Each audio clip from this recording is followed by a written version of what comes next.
This is a production of the Hardway HQ Podcasting Network. Welcome, everyone, to another edition of Unfiltered here, HardwayHQ.com, via the Hardway HQ Podcasting Network.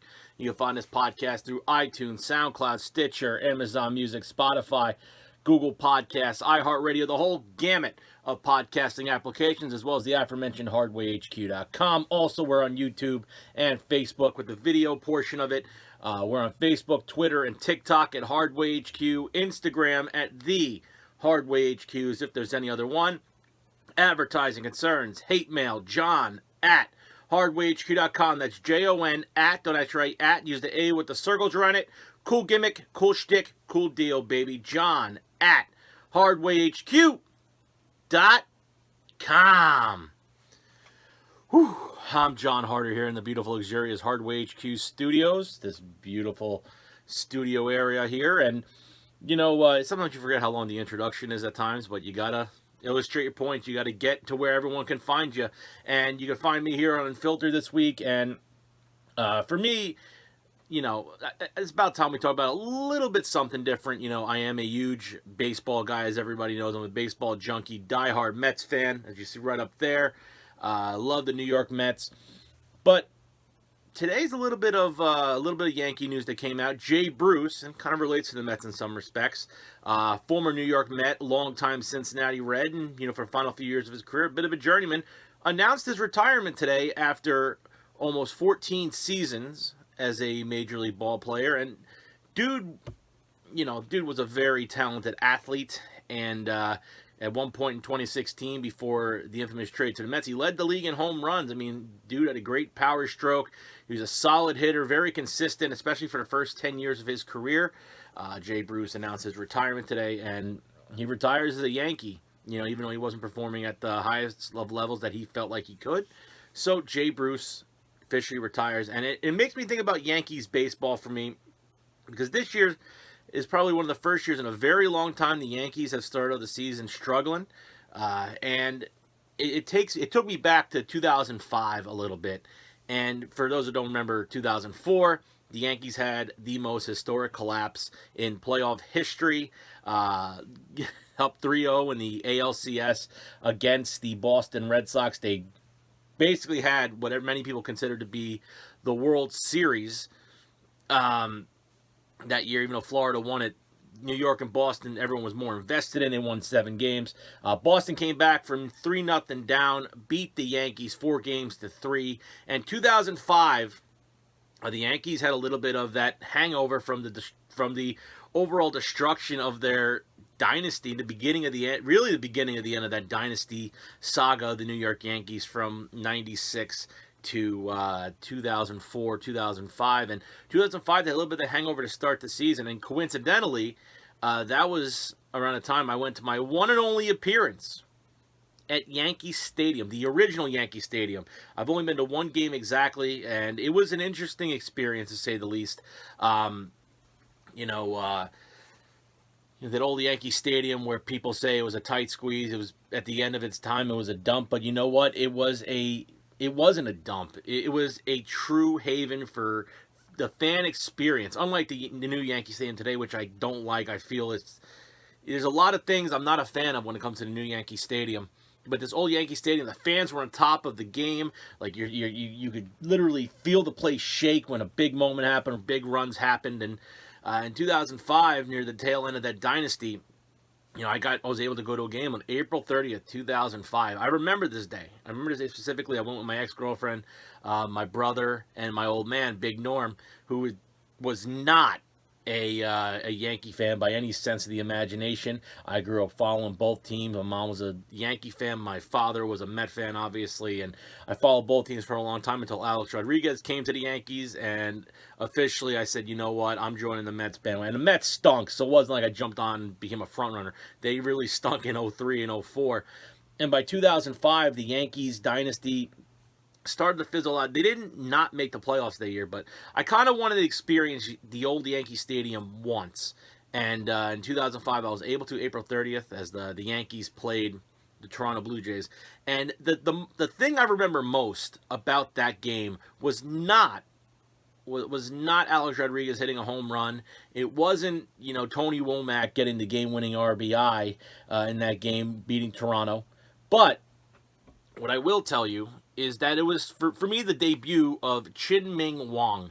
And people that don't know who Chien Ming Wang was, he's a Taiwanese baseball player, came over to the Yankees in 2000, signed as a free agent at 20 years old with the Yankees, and he developed through the system quickly, actually had a number retired by one of the minor league Yankees affiliates. I think even maybe it might have been the Staten Island Yankees. Don't quote me on it. If I'm wrong, I apologize. But Chien Ming Wang comes up, Major League debut, April 30th, 2005. I remember that day. It wasn't necessarily the warmest day. Sometimes in April you have those cool days, those windy days, and I know it was one of those days. That particular day, we wound up driving in. I think we took, I remember we took the bus, and then we went to the Port Authority, and we took the 4 to the old Yankee Stadium, and we got out, and we get to the stadium, and even knowing, it was my one and only time, just experiencing the stadium for what it was, Yankee Stadium, the old Yankee Stadium, had that feeling of history. Obviously, all the world championships. At that point, it was 26. They only won 1 with the new Yankee Stadium. That was their first year in 2009. But you had that feeling of history, and all the players that have played in that stadium, Mantle, Ruth, Gehrig, Mattingly, I think it was a bench coach in 05, if I'm not mistaken. Paul O'Neill, Bernie Williams, who was still playing at this time. Bernie Williams was still a member of the Yankees. Underrated Yankee. Bucky Dent, Goose Gossage, Sparky Lyle. A whole gamut of Yankee legends that have played in that stadium. The list goes on and on. Roger Maris, 61. We all know the deal. But in the stadium this day was the debut of Chien Ming Wang, and I didn't know anything about him. He came through the system. I wasn't following anything Yankees minor league related especially, but the account was he was a solid pitcher, and he was very good with the minor league system of the Yanks. He wasn't Kiyagawa by any stretch of the imagination, but Chien Ming Wang made his debut, and for me, he pitched solid baseball that day. 3 perfect innings to start, gave up a couple runs, went 7 strong. But for me, it was his ability to generate a ground ball, and the intensity he played with. He was just a solid pitcher. He didn't get any strikeouts that day.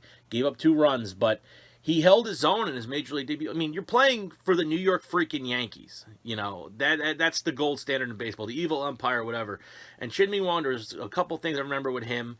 Besides the 3 perfect innings, he also, second inning, never forget it, throws a pitch, goes back to the pitcher, and with quick reflexes, bam, grabs it, tosses it to Tino at first, inning over. And that symbolized what Chien Ming Wang was. He was a grinder. And he had good velocity, threw a great splitter. A lot of the Japanese, Chinese, Taiwanese baseball players, they throw a fantastic split finger fastball. Look at Tanaka. Look at even Hideki Urabu for his short stay as a Yankee. But Chien Ming Wang was fantastic. And the Yankees actually had the lead going into the 8th. And then Tom Flash Gordon, bum, gave up a home run, still having that hangover from 2004. Not a lot of Yankee fans liked him at all. Gave up that run and gave up a home run to tie it. And then in the bottom of the 9th, Tony Womack gets an RBI single to win it. Yankees won.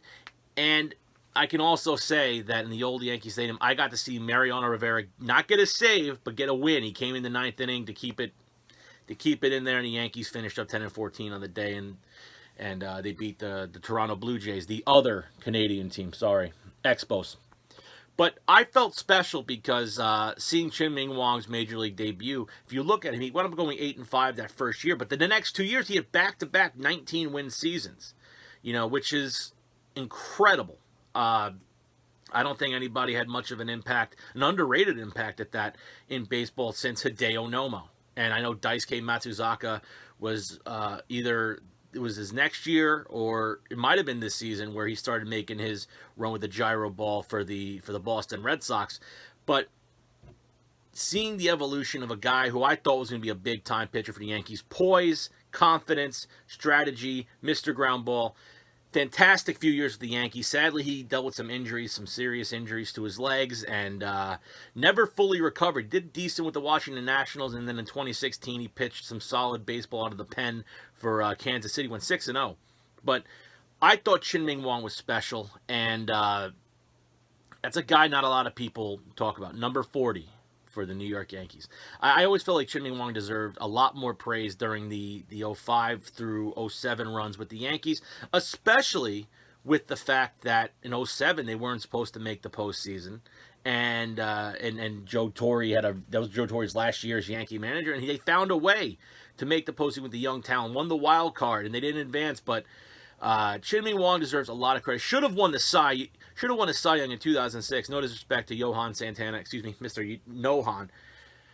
But I honestly believed that that Chien Ming Wang deserved it, and especially in 07. He did the same thing. 19 wins, wasn't even a nomination for a Cy Young award, which is insane to me. But in some respects, I look at that New York Yankee bias, which Mets have been way more glamorous with their awards. They win awards. The Yankees, because they're the Yankees, they don't get too many Cy Youngs. They don't get too many MVPs. I mean, A-Rod, I think, was the only one. But Chien Ming Wang deserved a lot of respect. He was gritty. He was tough. And I just wish everything panned out for him. And I truly believed that day, April 30th, 2005, would have been something special. Would have been the beginning of something special. Like the same feeling I had years later when Jacob deGrom, I was privileged to see Jacob deGrom's major league debut against the Yankees in Citi Field when he wasn't even supposed to start. An injury happened. I forgot who got hurt, but deGrom took the spot, and he pitched 7 strong that day too. Only lost 1-0. The Mets bats. Sounds like a recurring theme for Jacob deGrom. But Chien Ming Wang deserved a lot more than he got. And I'm a huge fan of his work, and back-to-back 19-win seasons, 8-5, 2005. But seeing him start off his Yankee career, retiring the first 9, and then great ground balls and handle himself very well, should have been more, should have been something special, and he never gets the props he deserves. So, Mr. Ming Wang, I know it's Wang, but Chien Ming Wang, my hat tip to you, sir. And I know he's doing stuff with he's doing stuff in Taiwan, training pitchers for the next generation. Best of luck to you, man. But August 30th, 2005, I was privileged to see you in Yankee Stadium. And the experience in itself, being in Yankee Stadium was special, but seeing this guy make his debut was that much more. And I love that. I love seeing what-ifs. And Chien Ming Wang is a big what-if, but he should have won the Cy Young in 2006 and 2007. At least one of those years. Just my opinion. 19 wins each. That said, ladies and gentlemen, this has been Unfiltered. I'm Jon Harder. HardwayHQ.com.